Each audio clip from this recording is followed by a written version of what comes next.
Hello, everybody. I'm so excited for today because today we are now tapping into becoming aware of our thoughts and of our emotions. Okay, so today I want to teach you the psychology of what I call our monkey mind, right? So basically, the way the psychology of our mind works is that we have to understand the emotions that are going on and how to deal with certain things. So, honestly, the truth of life is it's going to be challenging. No one has ever said that life is not going to be challenging, but how we handle it is different. So, understand there's going to always be some type of disruptive change or conflict or disappointment, frustration, loss. Like life pushes us out of our comfort zone.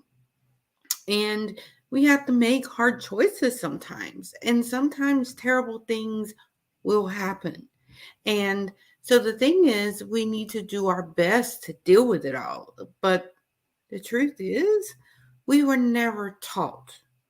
We were never taught how to handle life that well.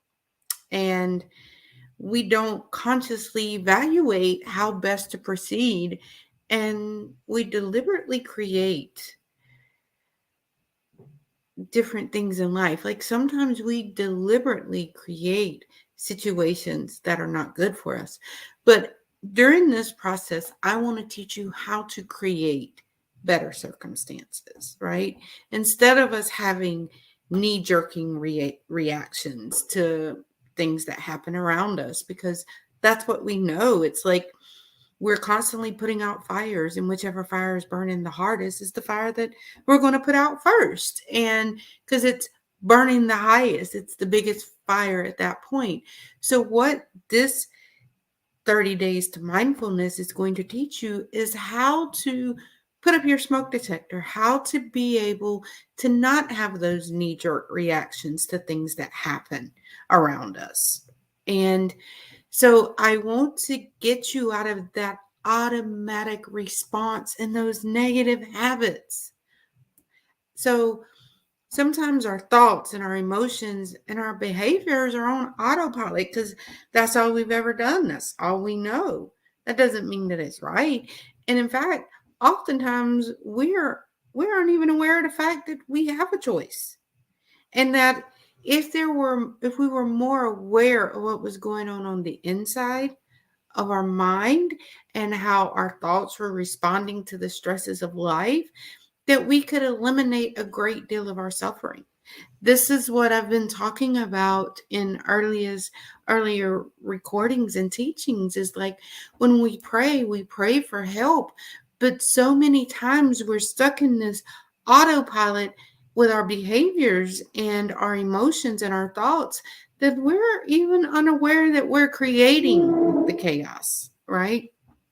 And so that's just how we respond. That's how we deal with things. And so my goal is to start helping you and educate you on how to eliminate a great deal of your suffering.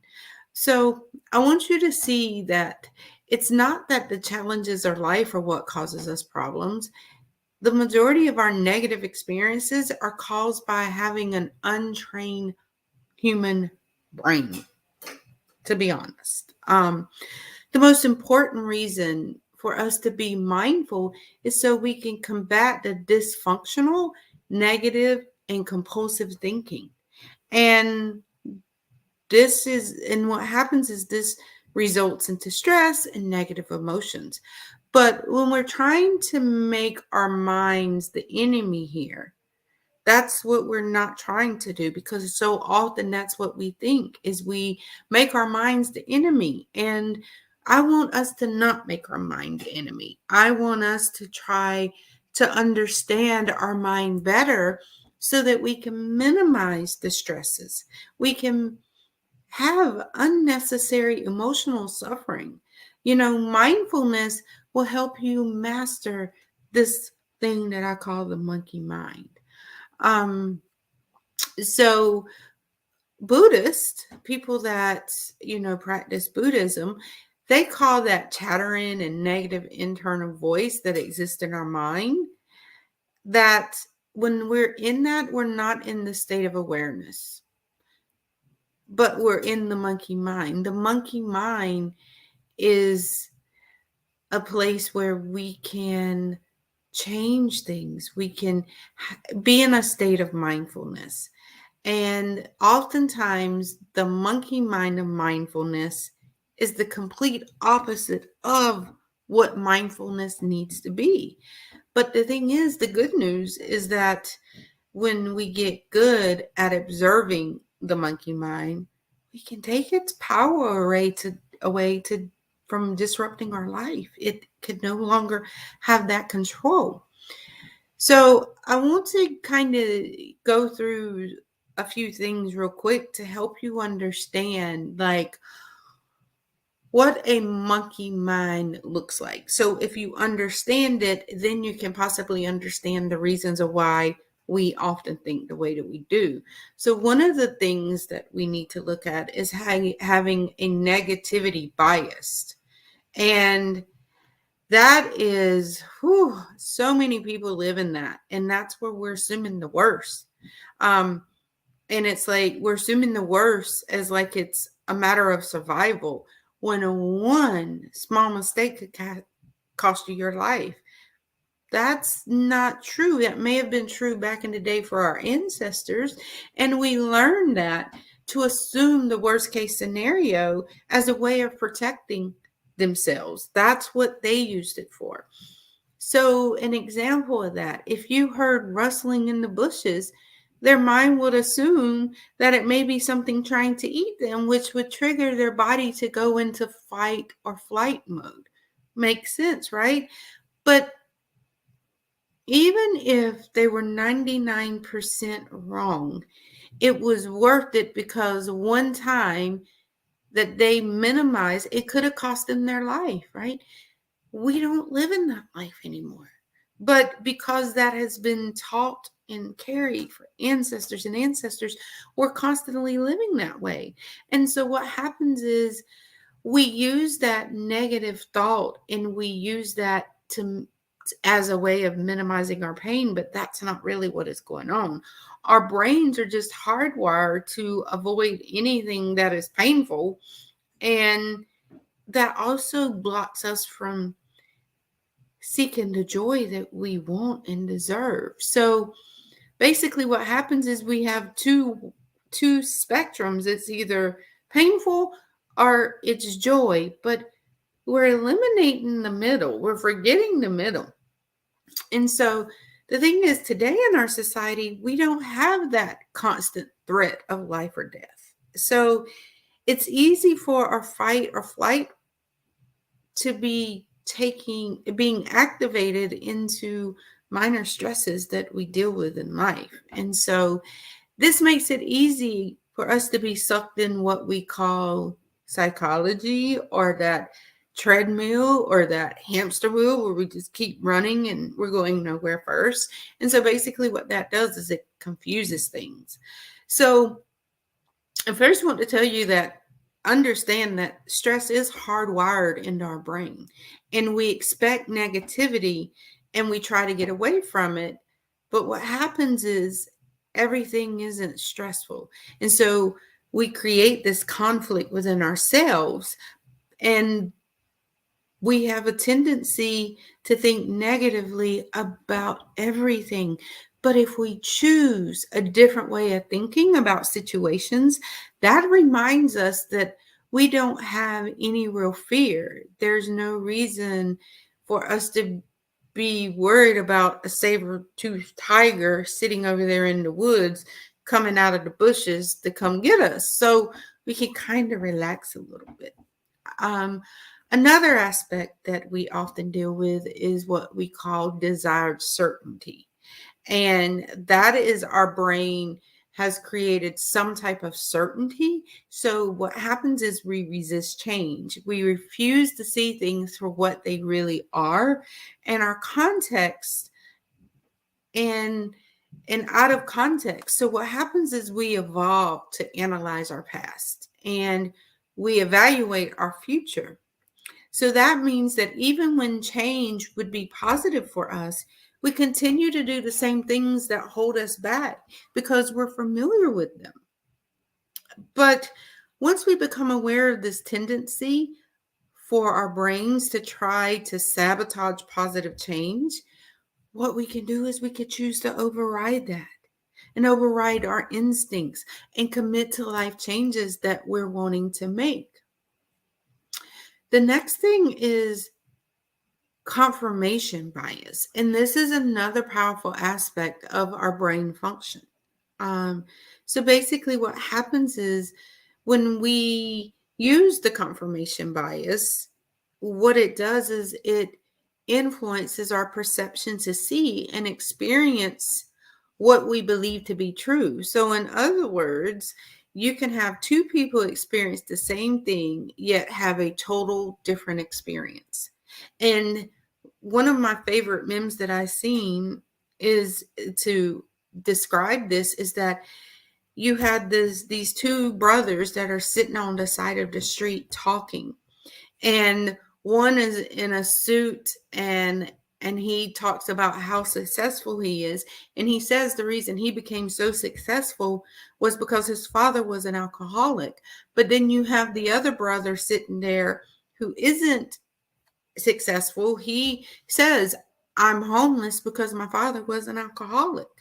And both of those experienced the same thing, but they have a totally different perspective of how that experience impacted them, right? So if you think about, for example, if you think today is going to be a bad day, your mind will highlight every negative thing to help you affirm that this is going to be a bad day. It does. Your mind is basically helping you confirm your belief system. This is one reason why mindfulness is so powerful, because it allows us to see things for what they are, not from a biased perspective of what we think it should mean.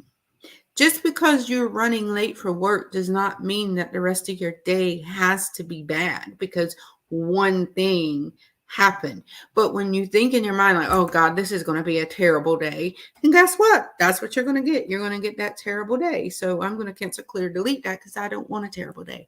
I want a happy, loving, joyful day. All right. So the next couple of things I just want to talk about before I get off of here, because I try to keep these under 15 minutes, is I want you to understand belonging. Okay, so belonging is another aspect of what we have naturally within us. And oftentimes, naturally, we have this need to conform to society and conform to those around us because what are we known for? Being social creatures. So if we're constantly looking those things and we're always trying to fit in, because that's what survival mode tells us, that's what our survival mechanism tells us, that we need to be connected to everybody.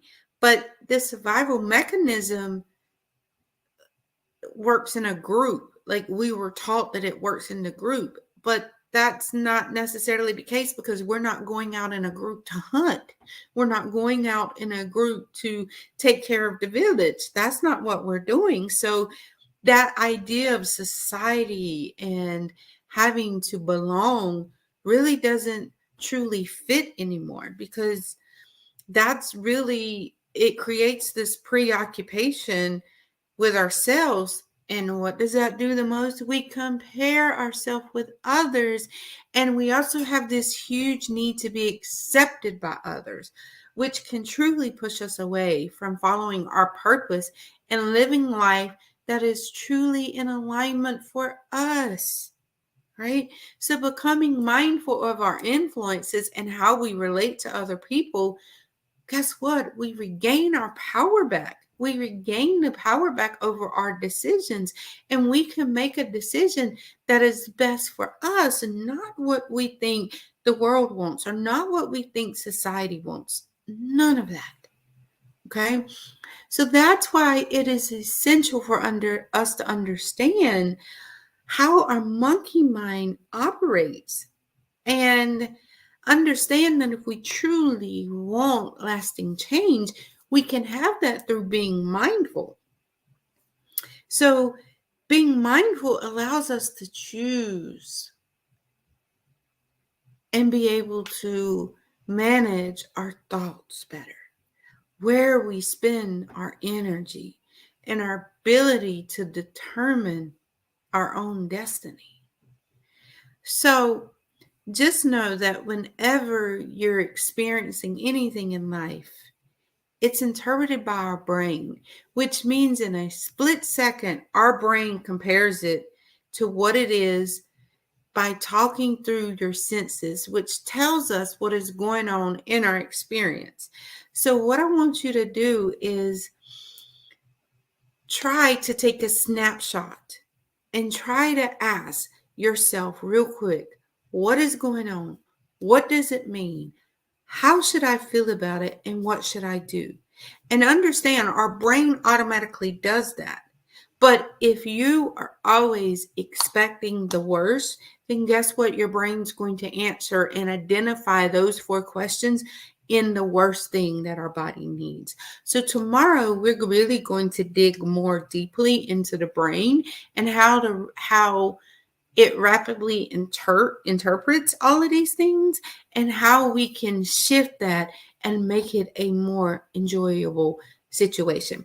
So I look very forward to speaking to all of you tomorrow.